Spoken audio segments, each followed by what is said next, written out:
What is self-talk? As the name suggests, it is literally talking to yourself. It is talking to yourself in that moment to be able to do something, whether that is to concentrate or to raise your confidence or your commitment, as in your motivation, or your sense of control. There's a lot of C's here when we think of mental skills: control, commitment, concentration, and so on and so forth. So self-talk can do that. Now, I think the one thing to say to your audience is there's an interesting relationship here in terms of self-talk and thinking. Whenever I work with athletes, I want to help them understand the difference between self-talk and thinking, because I think it's a useful two things that are useful to distinguish between. So in that pressurized moment, what often happens is we have a whole bunch of thoughts. Now, the difference is that thoughts happen to you. You do your self-talk. Welcome to the Elev8 podcast. I'm your host and coach, Tyler Johnson. Thank you for tuning in. If you are a return listener, I'd be grateful for your rating or review. And if you dig this episode, give us a like or share. And now, whether you've tuned in to elevate your mindset, your game, or just your day, you are in the right place.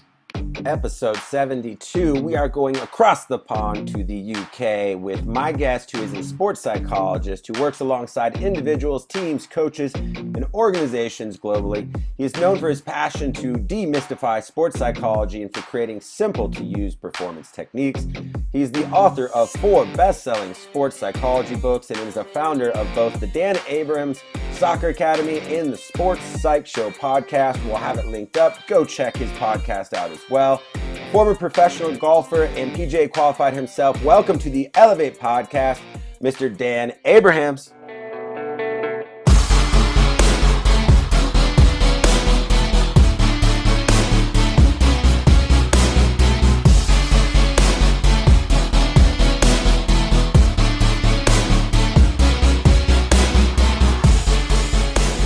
How are you doing? I'm really well, Tyler. How are you? I am excellent. Excited to have you join us from across the Atlantic. Want to dive into some of your work. Love to hear. I know you were a professional golfer earlier on, and can maybe talk about some of your golf career and then kind of what led you into kind of the sports psychology and coaching. Well, it depends how much you want to depress your audience in terms of my golf career, my failed golf career. Very much why I'm a sports psychologist now. I'm half joking, but there is an element of truth to I just really wasn't good enough as a golfer, and largely because of what was going on between my ears. But basically, in a nutshell, I announced to my parents when I was 18 years old that I was going to be the best golfer in the world, and I didn't quite achieve that by some distance. I practiced hard, but I just wasn't good enough. And I played on the mini tours here in Europe, around Great Britain, around the United Kingdom, a little bit in Europe, and I just really wasn't good enough. But I always had a real interest, a real fascination in the mental side of the game and the mental side of sport in general.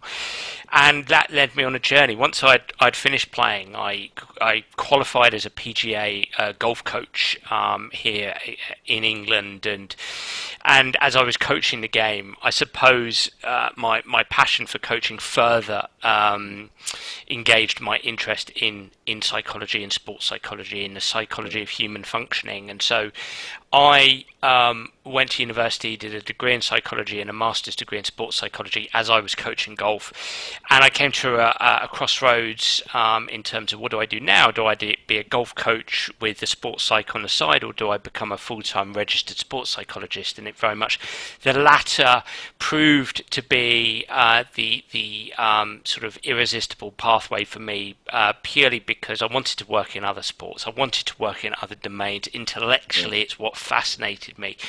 And so for the past 15, 16 years, I've been a full-time registered sports psychologist here in the UK, but working very much globally. And so, yeah, that brings us up to speed. Yeah, love it. What is it, you talked about, wanting to work in different domains and sports like that. What is it that inspires you to do the work with athletes? I suppose a couple of things. I mean, I'm just really interested in it and passionate about the brain and the nervous system and how human beings function on a biopsychosocial level. So, when we think about human functioning, the biology, the psychology, and the social that drives us in the interaction between the three. So, I think first and foremost, I'm not going to lie, I think it's a fascination and interest in that.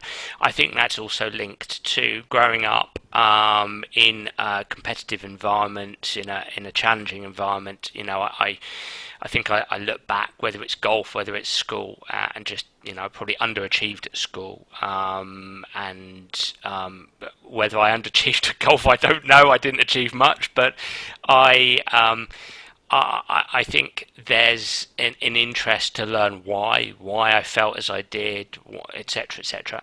And then, of course, there is the altruistic side of, I enjoy helping people. I enjoy learning about high performance and helping people get there, and discovering how good they can be, and also,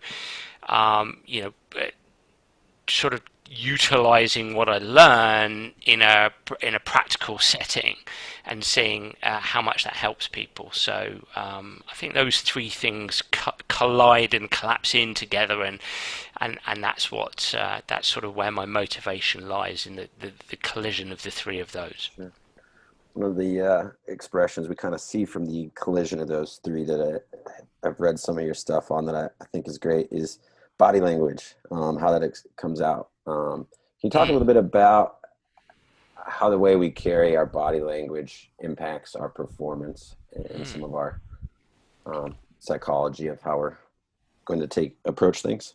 Yeah, yeah. So I think with body language, it's look. I mean, it sounds quite basic, doesn't it? Keep great body language. Yeah. I think almost a better term is embodiment. Mm. I think as much as our psychology, what the evidence is presenting itself, and saying is, as much as our psychology impacts our body, so our body impacts our psychology, our brain and our nervous system. There's that two-way interaction, and my Sure. understanding is actually the interaction between behavior towards our thoughts, our feelings, our emotions, our motivations, that our internal states is actually stronger in that direction.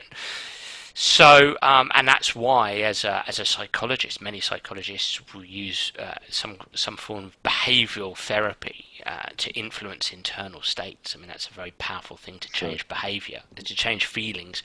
We change our behaviours, and I think that's really, really true in terms of sport. I'm big on asking clients to explore embodying and enacting action-based words. So if we think about action-based words being things like sharp, alert, alive, lively, relentless, upbeat, even cool and calm and relaxed. So this sort of the opposite of those very upbeat actions. I want players, participants, competitors to experiment with embodying and enacting those action-based words, to be them, to do them, to act them. And for me, when they be, do, and act those action-based words, I find that often propels their mental skills, the mental skills of concentration and confidence and commitment and control. To be in charge of oneself, to be in charge of your body, helps you to be in charge of your internal states. And when you're in charge of your internal states, you have a better, in my opinion, a better opportunity to get it right technically, tactically, Sure. physically, and cognitively. So I'm a big fan of body language. I think the term body language is perhaps too simplistic. Embodiment is a better term. And just the final thing to say there is that there is evidence from the psychological literature and from the physiological and biological literature that suggests that how we hold ourselves impacts on a biological level in terms of the hormones that we release, things like testosterone, adrenaline, dopamine, etc. So I think it's a fascinating landscape that all athletes should look towards. Yeah. What's you know, maybe other coaches that are listening to the podcast, maybe what's coaching maybe some student athletes, what's maybe one thing that they could do at practice today to kind of help move body language in a better direction of their athletes? Yeah, well, I mean, I suppose I've just spoken to that in terms of a little bit in terms of, I mean, I think first and foremost, it's recognizing that your body is to see it as a weapon. I think quite often when people think of body language, they think of it in terms of being a victim of their body language. Oh yeah, no, Sure. I didn't keep great body language there. I struggled to do that. And I think first and foremost, I actually call your body a controller, just like if you play a PlayStation or an Xbox and you're playing FIFA or Call of Duty, you've got a controller. I think your body is it's like a controller, right? It's a weapon. It's a weapon to utilize to be able to help you to concentrate and move and run and take action with confidence and control one's inner state. So that's the first thing. And I know I'm kind of reinforcing what I was saying before, but I think that's the first thing: is go out onto the court or the course or the pitch or the field and make that a big deal. Make that a big deal, because that's what athletes don't necessarily do, is make it a big deal. They go out there and they're trying to execute plays and they're trying to physically, be up with the opposition or with their teammates. They're trying to physically get it right. They're trying to technically get it right. They're working on their technique, and they don't make their body language or their embodiment a weapon or a tool, a controller. So that's the number one thing I would say. Before you go out there, make that a number one thing. And when you're out there, even just writing on the back of your hand, embodiment, and writing a couple of action-based words. I think that would be the ultimate thing to do. Yeah.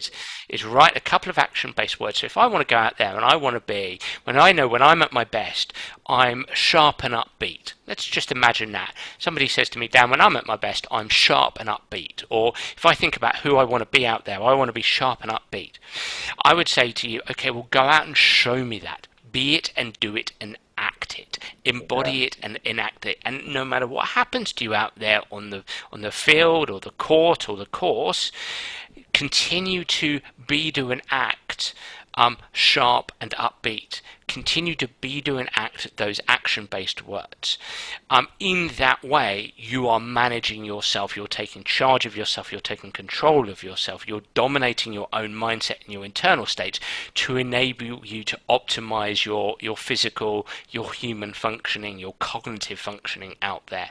So that would be the thing. Put it first. Couple of action-based words, and continue to be, do, and act those action-based words no matter what. Great tip. And go out there, and I remember I used to write stuff on, my wrist tape, sometimes, Yes, yeah, absolutely. and so, yeah, a great thing you can have your athletes do to start to embody those things, how they want to live out. So Yeah. Another one of your blogs, I know you spend a lot of time, I played American football. You work with football, as we call it, soccer. Yep. Right. But one of the other blogs that you talked about, one of the best in the world, Ronaldo. You talk about a specific moment. It was good reading. Can you talk about maybe the two key things that in that article that Ronaldo utilizes in his mental performance?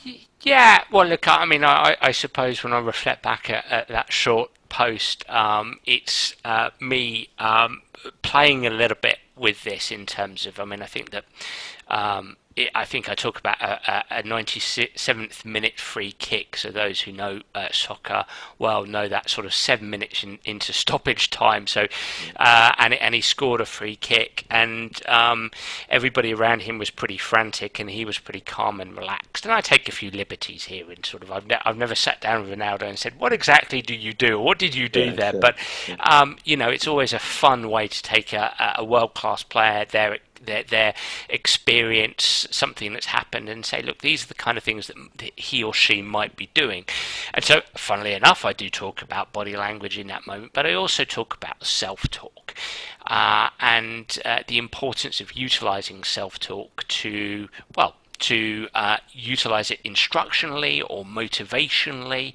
So what is self-talk? As the name suggests, it is literally talking to yourself. It is talking to yourself in that moment to be able to do something, whether that is to concentrate or to raise your confidence or your commitment, as in your motivation, or your sense of control.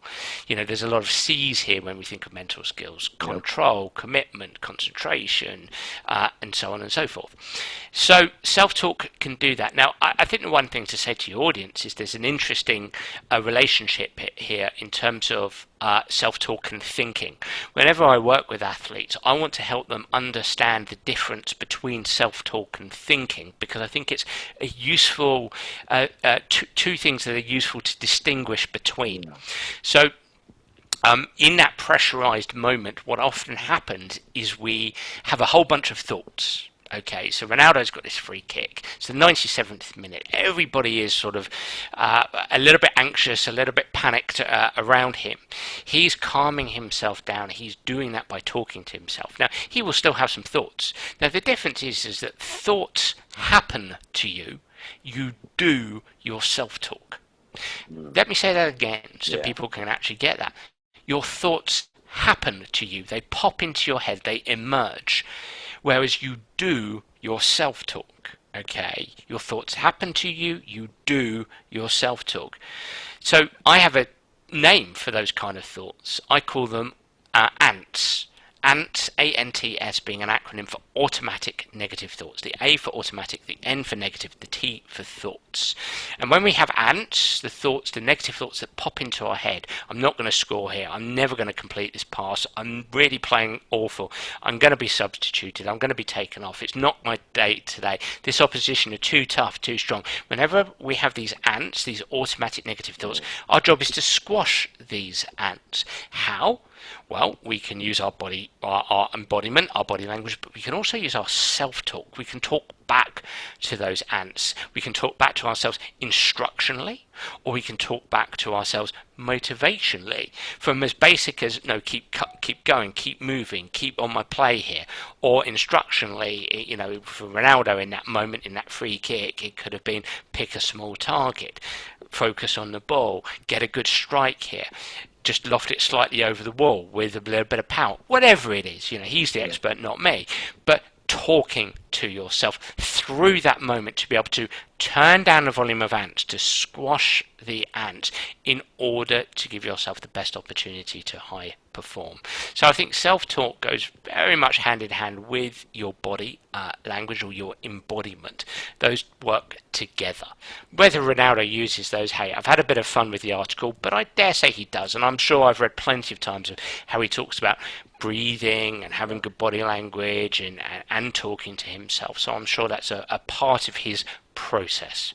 I wish, watching the Olympics right now, I wish you, before athletes begin their performance, you can see and observe the breathing. You see different techniques happening with different athletes. I wish there was a way to see a thought, of what goes through.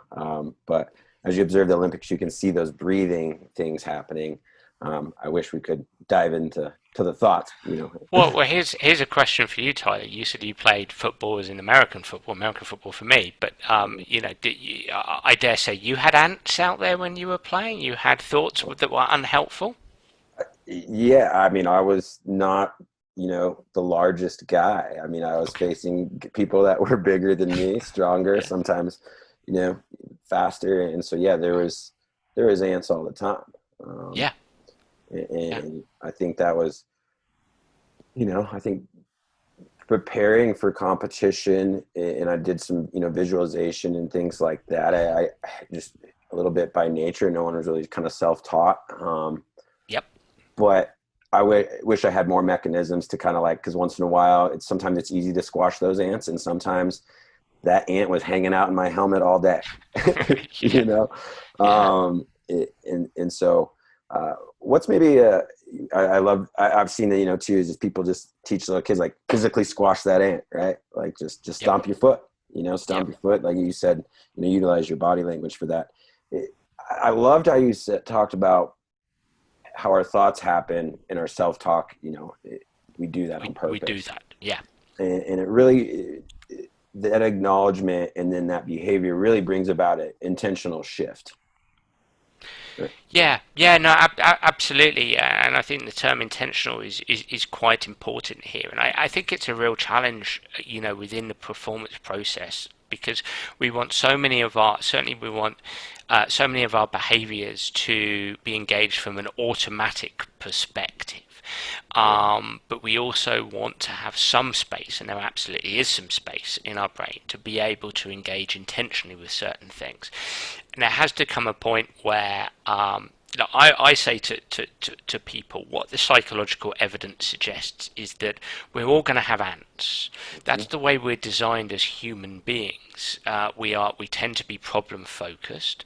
We tend to scan for threats internally and externally, and that's the way our brain works. We get data back from our body that can give us clues that relate to threats, and our visual system is very much oriented towards threats in our environment. So we're very much designed that way as human beings, and so it's important to accept that you're going to have ants. That's important, and I wouldn't necessarily suggest that it's useful when you're out there on the field or on the court or on the course to actually wrestle with those ants, to have a deep conversation with yourself, because you're expending energy on something that is going to happen to you, and quite often you're going to lose because the ants just keep coming. And it's that classic that there's this theory in psychology called ironic processing, which is that classic don't think of a pink elephant. What do? You think of a pink elephant. Yeah. So to wrestle with your thoughts, to wrestle with your ants is possibly not useful. However, to walk out there onto the pitch, the field, the court, the course, with some triggers and some cues that you know are going to help you to turn down the volume of ants, like, for instance, our action-based words from earlier, like, for instance, some instructional cues related to the responsibilities in your role or the effective execution of performance actions. Those are the things. If we got in a time machine and I had been working with you as an athlete, you as a football player, we would have sat down, we would have over time brainstormed the kind of triggers and cues that you could have utilized when you experienced ants. And in every single training session, practice session, every single game, it would be a case of you striving to get better and better and better, and intentionally of course accepting that you're going to have ants, but intentionally turning down the volume of those ants by using your self-talk, using your embodiment to say, be, do, and act those instructional and motivational self-talk cues and triggers. That's what we would have been doing to help you be faster, quicker, stronger, better with your performance actions, better with the responsibilities in your role. So intention is a really important point here. What we know, last thing to say here, is that there is room in your brain for this. There's a real misnomer, a real myth around the just do it, the classic Nike slogan, which is, look, absolutely, we clearly don't want to strive to be controlling every action. That's why we practice. We practice to automate a lot of our actions, but there is room for strategizing out there. There is room for brainstorming. There is room for some technical cues that you need. There is room for some mental strategies in order to squash ants. What we know is the brain, a part of the brain called the working memory, can hold 4 bits of information at any given time. And so there is room out there to be able to intentionally manage oneself. That's important to say. You just got to strive to get better and better and better at that in every practice and every game. And with neuroplasticity, we know it's possible, right? Yeah. 2 more questions. One, we talked about if we got in a time machine, and I probably would have been a better football player, better leader, if I would have had you, 20 years ago. But if you, Dan, got in a time machine and went and visited 16-year-old Dan, out on the golf course, what's one thing from all your education and experiences that you might share with 16-year-old Dan that you learned Yeah, from your sure. journey? Stop throwing the clubs in the trees. That was Would be my one. problem. Yeah, no, I once got three clubs stuck up a tree. At one time, and it's quite a funny story. I threw a club up there because I hit a bad drive, so that was wrong and a little bit naughty of me. But then to try to get that down, I threw another club up, and that got stuck in there because I was trying to throw the club up to dislodge it, and then I did that again, and then finally I got all three down in the end. Thankfully, otherwise my parents would have not been impressed. Um, I I had a temperament on me at that time, as you can hear. I certainly would have given myself a talking to there. I just think two things really. It was at a time where I really started to think about this is what I'd like to do in my future. This I want this to be a part of my future. I think three things. And so I do think when going out and playing competitive games to put mindset first, and to accept that there's going to be days where I'm on my C game, where I'm not striking it well, but to every single time strive to fall more and more in love with my C game, to dog it round if you like, to not be able to find a sweet spot, but still strive to get it round as low as possible, rather than emotionally reacting to the poor striking days. Sure. And that's very much how I work with tour players now, is helping them have a better relationship with their C game. So that would be the first thing. I think the second thing is at 16 I was starting to practice more because I was taking it more seriously, and practice was very one-dimensional, just the sort of the beat balls mentality. And what we know now is there's so many more intelligent ways to practice. So more of an intelligent form of practicing. I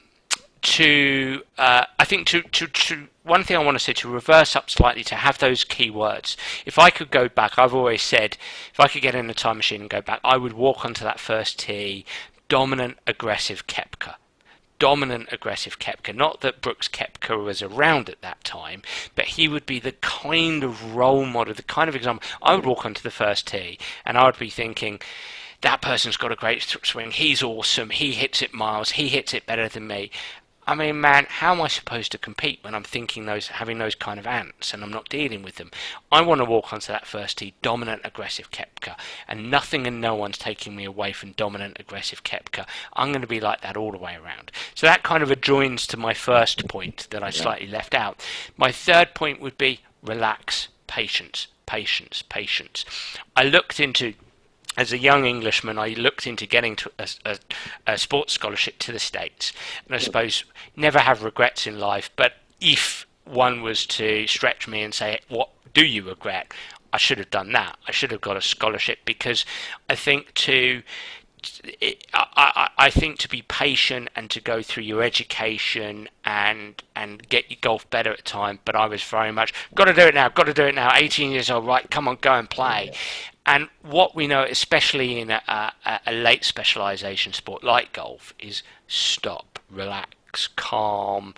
And I think that's important, and I think the American players in golf do that very well. They get their degree. They really rarely turn pro before 22, unless they are stunningly good.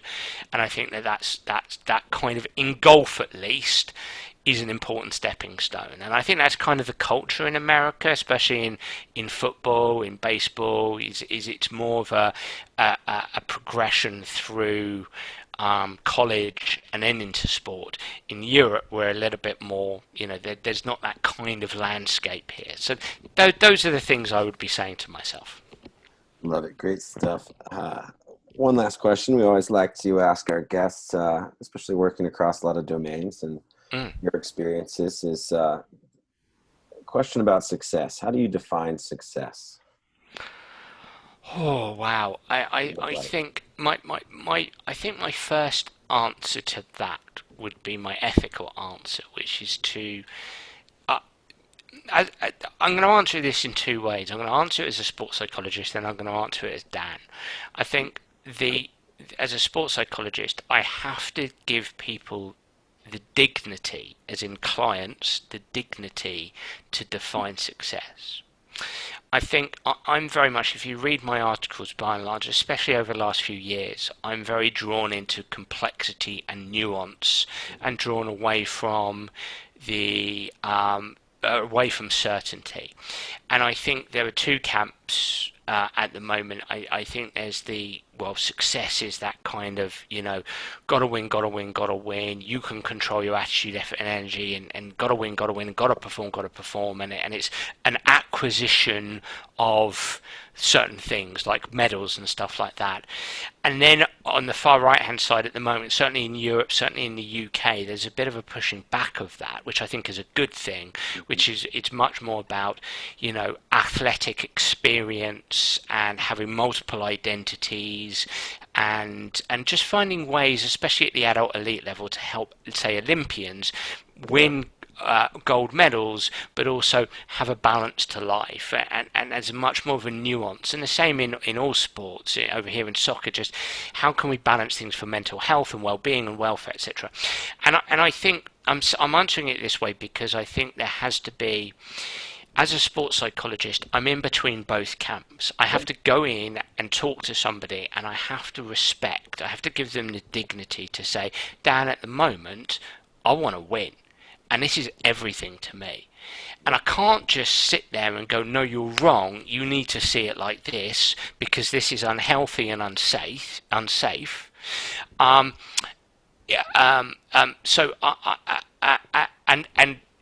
equally, if somebody says to me, well, I want to win an Olympic gold medal, but balance to me is important and multiple identities to me is important. Again, I have to give that person the dignity of, okay, this is what you believe, this is what you think.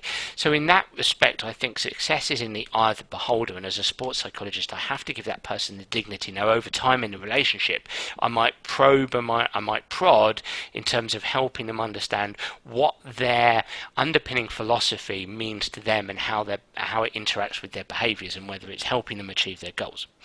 So that's the first stunningly long answer, probably the longest answer you've ever had to that. The second thing I'd say is from Dan Abraham's perspective, I suppose, which is what is success, which I find far more difficult to answer. What is success? I think it is really...